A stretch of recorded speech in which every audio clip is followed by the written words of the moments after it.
Plus tard, quand il se ressouvenait de cette minute, voilà comment les choses se représentaient à l'esprit de Raskolnikov. Le bruit qu'on entendit derrière la porte s'accrut soudain très vite, et la porte s'entr'ouvrit un peu. « Qu'est-ce que c'est » cria Porfiri Petrovitch avec dépit. « J'avais prévenu !» Pendant une seconde, il n'y eut pas de réponse, mais on voyait qu'il y avait plusieurs personnes derrière la porte, et c'était comme si elles essayaient de repousser quelqu'un. « Mais qu'est-ce qui se passe ?» répéta Porfiri Petrovitch d'une voix inquiète. « On amène un prisonnier, Nikolai !» fit une voix. « Pas la peine, dehors, attendez ! Qu'est-ce qu'il vient faire ici ? Qu'est-ce que c'est que ce désordre ?» s'écria Porfiri, se jetant vers la porte. « Mais il... » fit la même voix, et elle se tut d'un coup. Pendant 2 secondes, pas plus, il y eut une véritable lutte, puis soudain, ce fut comme si un homme venait d'en repousser un autre avec force, et puis ce fut un homme très pâle qui pénétra dans le bureau de Porfiri Petrovitch. Cet homme, au premier regard, avait une allure très étrange. Il regardait droit devant lui, mais c'était comme s'il ne voyait personne. On voyait briller une résolution dans ses yeux, mais en même temps, une pâleur mortelle lui couvrait le visage, comme si on l'avait amené à l'échafaud. Ses lèvres, absolument blanches, tressaillaient légèrement. Il était encore très jeune, vêtu comme un homme du peuple, de taille moyenne, maigre, les cheveux coupés au bol, les traits du visage fins, pour ainsi dire secs. L'homme qui l'avait repoussé par surprise se jeta le premier à sa poursuite dans la pièce et eut le temps de lui saisir l'épaule. C'était un gendarme. Mais Nikolai, d'un geste brusque, se libéra une nouvelle fois. Quelques curieux s'amassèrent devant la porte. Certains essayaient d'entrer. Tout ce que nous décrivons là se déroula en l'espace d'un instant, ou presque. « Dehors, trop tôt. Attendez qu'on appelle. Pourquoi vous l'amenez avant ?» marmonnait extrêmement contrarié et comme désarçonné Porfiri Petrovitch. Mais Nikolai se mit soudain à genoux. « Qu'est-ce qui t'arrive » cria stupéfait Porfiri. « Je suis coupable. J'ai péché, j'ai tué. » fit soudain Nikolai un peu haletant, mais d'une voix assez sonore. Il y eut un silence d'une dizaine de secondes, comme si tout le monde venait de se figer. Même le gendarme eut un recul. Il n'essaya plus de s'approcher de Nikolai et battit machinalement en retraite vers la porte où il se tint immobile. « Qu'est-ce que c'est » s'écria Porfiri Petrovitch, sortant de ces quelques secondes d'engourdissement. « J'ai tué » répéta Nikolai après un bref silence. « Qui ? Tu quoi ? Tu as tué qui ?» Porfiri Petrovitch visiblement était perdu. Nikolai se tut à nouveau une petite seconde. « Aliona Ivanovna et sa sœur Lizaveta Ivanovna, je les ai tués. À la hache. » Un moment de folie, ajouta-t-il soudain, et à nouveau il se tut. Il était toujours à genoux. Porfiri Petrovitch resta immobile pendant quelques instants, comme s'il réfléchissait, mais soudain, il fut pris d'un sursaut et agita les bras vers les témoins indésirables. Ceux-ci disparurent à la seconde, et la porte se referma. Puis, il tourna les yeux vers Raskolnikov, qui se tenait dans un coin, et portait sur Nikolai un regard frénétique, voulut se diriger vers lui, mais d'un coup il s'arrêta, le regarda, fit tout de suite passer son regard sur Nikolai, puis de nouveau sur Raskolnikov, puis à nouveau sur Nikolai, et d'un coup, comme aimanté, il se jeta à nouveau sur Nikolai. « Pourquoi tu cours avec ton moment de folie » cria-t-il presque furieux. « Je ne te l'ai pas encore demandé si tu l'as eu ou non ton moment de folie. Parle, tu as tué » ?»« Oui, j'ai tué. Je viens déposer... » prononça Nikolai. « Ah là là là là. Avec quoi tu as tué ?»« Une hache mise de côté. » « Trop pressé. Seul ?» Nikolai ne comprit pas la question. « Tout seul tu as tué ?»« Oui. Mitka, il est innocent. Il y est pour rien du tout. » « Mais ne sois pas si pressé avec Mitka. Ah là là là là. Mais comment tu as pu courir dans les escaliers? Les concierges, ils vous ont bien vu tous les deux, non? C'est pour une diversion, ce jour-là, que j'ai couru avec Mitka, répondit Nikolai comme s'il se précipitait et comme s'il était prêt d'avance. Voyons, s'écria rageusement Porphyrie. il répète sa leçon, marmonna-t-il comme pour lui-même, et d'un seul coup, à nouveau, il aperçut Raskolnikov. Il avait été si occupé par Nikolai que pour un instant il avait oublié Raskolnikov. Cette fois, d'un seul coup, il reprit ses esprits et même il se troubla. « Rodion Romanovitch, mon bon ami, pardonnez-moi, n'est-ce pas ?» fit-il en se jetant vers lui. « Ce n'est pas possible, n'est-ce pas, comme ça? Je vous en prie. Vous n'avez rien à faire ici. Et moi-même... Vous voyez, que de surprise, n'est-ce pas? Je vous en prie. » Et lui prenant la main, il lui indiqua la porte. « J'ai l'impression que vous ne vous attendiez pas à ça, » dit Raskolnikov, qui, bien sûr, ne comprenait pas encore clairement ce qui se passait, mais avait déjà eu le temps de bien reprendre ses esprits. « Vous non plus, mon bon ami. Vous ne vous y attendiez pas. Votre main, regardez, n'est-ce pas, comme elle tremble. » Mais vous aussi, vous tremblez, Porphyri Petrovitch. Moi aussi? Oui, je tremble. Je n'y attendais pas.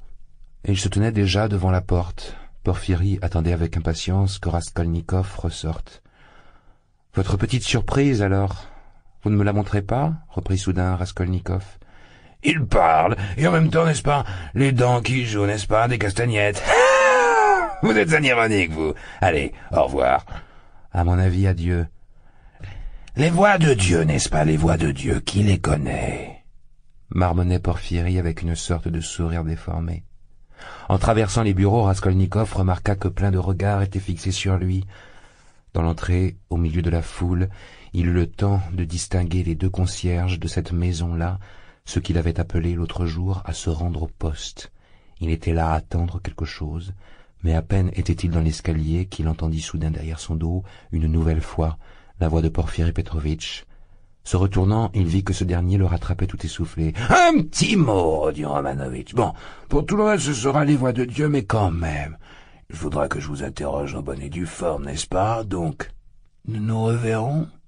Eh oui. » Et Porphyri s'arrêta devant lui en souriant. « Eh, oui, » ajouta-t-il une nouvelle fois. On pouvait supposer qu'il voulait encore dire quelque chose, mais c'était comme s'il n'y parvenait pas. « Et vous, Porphyri Petrovitch, excusez-moi pour tout à l'heure. Je me suis échauffé, commença Raskolnikov, ragaillardi au point de vouloir fanfaronner coûte que coûte. « Ce n'est rien, n'est-ce pas, ce n'est rien, » reprit presque joyeusement Porphyri. « Moi-même, n'est-ce pas, je suis une vraie peste. Je regrette, et donc, nous nous reverrons. Selon les voies de Dieu, nous nous reverrons. Oh oui, oh oui. » « Et nous nous connaîtrons définitivement, » reprit Raskolnikov. « Et nous nous connaîtrons définitivement, » renchérit Porphyri Petrovitch, et, plissant les yeux, il lui lança un regard très sérieux. « Alors, maintenant, c'est un anniversaire. »« Un enterrement. »« Oui, Bigre, un enterrement. Votre santé, au moins. Faites-y attention, n'est-ce pas ?»« Moi, je ne sais pas ce que je pourrais vous souhaiter de mon côté, » reprit Raskolnikov en descendant déjà l'escalier et se retournant soudain une nouvelle fois vers Porphyri. « Je vous aurais souhaité des succès plus marquants, mais, vous voyez, le comique de votre fonction. »« Pourquoi le comique ?» fit les oreilles tout de suite aux aguets Porphyri Petrovitch, qui lui aussi s'était retourné pour rentrer. « Mais voyons, ce pauvre Mikolka, tenez, je parie, comme vous l'avez torturé, supplicié psychologiquement, je veux dire, à votre manière, le temps qu'il avoue. Jour et nuit, je parie, vous lui avez prouvé, tu es un assassin, tu es un assassin. Bon, et maintenant qu'il vient d'avouer, vous allez vous remettre à le hacher menu? Tu mens, n'est-ce pas? Tu n'es pas un assassin. Tu ne pouvais pas l'être. Ce n'est pas tes mots que tu dis. Évidemment qu'elle est comique, après ça, votre fonction. Alors quand même, vous avez remarqué que je viens de dire à Nikolai que ce n'était pas ces mots qu'il disait. Comment ne pas le remarquer? Un esprit fin, très fin. Vous remarquez tout, vous. Un vrai joueur, n'est-ce pas? La corde la plus comique, hop, vous l'accrochez. C'est chez Gogol, n'est-ce pas, de tous les écrivains que ce trait-là, il était le plus puissant? Oui, chez Gogol. Oui, n'est-ce pas, chez Gogol? Au plaisir de se revoir. Au plaisir. Raskolnikov rentra directement chez lui. Il était tellement désarçonné et embrouillé qu'après être rentré et s'être jeté sur le divan, il resta pendant un bon quart d'heure, juste à se reposer et à essayer d'une façon ou d'une autre de rassembler ses idées. Nikolaï, il n'essayait même pas d'y réfléchir. Il sentait qu'il était écrasé, qu'il y avait dans l'aveu de Nikolaï quelque chose d'inexplicable, d'étonnant, que maintenant il n'avait absolument aucun moyen de comprendre. Mais l'aveu de Nikolaï était un fait réel. Les conséquences de ce fait lui furent tout de suite limpides. Le mensonge ne pouvait pas ne pas se découvrir, et à ce moment-là, il lui tomberait dessus une nouvelle fois. Mais au moins jusque-là, il était libre, et il devait, coûte que coûte, faire quelque chose pour lui-même, parce que le danger était inévitable. Et pourtant, jusqu'à quel point? La situation avait commencé de s'éclaircir. Se ressouvenant en brouillon dans le schéma général de toute sa scène avec Porphyrie, il ne pouvait pas ne pas frissonner d'horreur une nouvelle fois. Bien sûr, il ne connaissait pas encore tous les buts de Porphyrie, il n'avait pas pu percer tous ses calculs, mais une partie du jeu se trouvait découverte, et bien sûr, personne mieux que lui ne pouvait comprendre à quel point cette avancée dans le jeu de Porphyrie pouvait être effrayante. Encore un peu, et il aurait pu se trahir complètement, et cette fois sur un fait. Connaissant la nervosité de son caractère, l'ayant saisi et pénétré dès le premier regard, Porphyrie, même s'il avait agi d'une façon trop franche, jouait presque à coup sûr. Sans discussion possible, Raskolnikov, tout à l'heure, avait eu le temps de se compromettre beaucoup trop, mais, malgré tout, on n'en était pas encore venu au fait. Tout cela n'était encore que relatif. Pourtant, était-ce bien juste ce qu'il comprenait maintenant? Était-ce juste? Est-ce qu'il ne se trompait pas? À quel résultat précis Porphyrie voulait-il arriver aujourd'hui?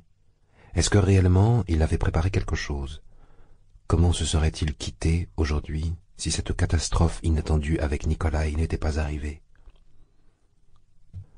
Porphyrie avait montré presque tout son jeu.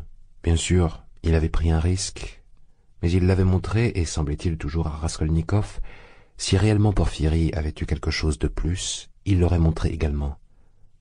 Qu'est-ce que c'était, cette surprise? Une raillerie, peut-être? Cela voulait-il dire quelque chose ou non? Quelque chose qui ressemblait à un fait, à une accusation réelle, pouvait-il se cacher là-dessous? L'homme d'hier? Dans quel gouffre s'était-il englouti? Où était-il aujourd'hui? Parce que si seulement Porphyrie avait eu quelque chose de concret, évidemment, ça devait être lié à l'homme d'hier. Il était assis sur le divan, tête baissée, les coudes sur les genoux, le visage caché dans les mains. Un tremblement nerveux se prolongeait dans tout son corps. Finalement, il se leva, prit sa casquette, réfléchit et se dirigea vers la porte. Il avait une sorte de pressentiment, celui que, du moins pour le jour d'aujourd'hui, il pouvait presque à coup sûr se considérer hors de danger. Soudain, au fond de son cœur, il sentit presque de la joie. Il voulut vite aller chez Katerina Ivanovna. Pour l'enterrement, bien sûr, il était en retard, mais il avait le temps pour le repas, et là-bas, tout de suite, il reverrait Sonia. Il s'arrêta, réfléchit, et un sourire oppressé serpenta sur ses lèvres. Aujourd'hui, répéta-t-il en lui-même, oui, aujourd'hui, c'est ce qu'il faut. À peine voulut-il ouvrir la porte que d'un seul coup, elle commença à s'ouvrir d'elle-même. Il se mit à trembler et bondit en arrière. La porte s'ouvrait lentement, doucement, et soudain parut une silhouette, celle de l'homme dessous la terre.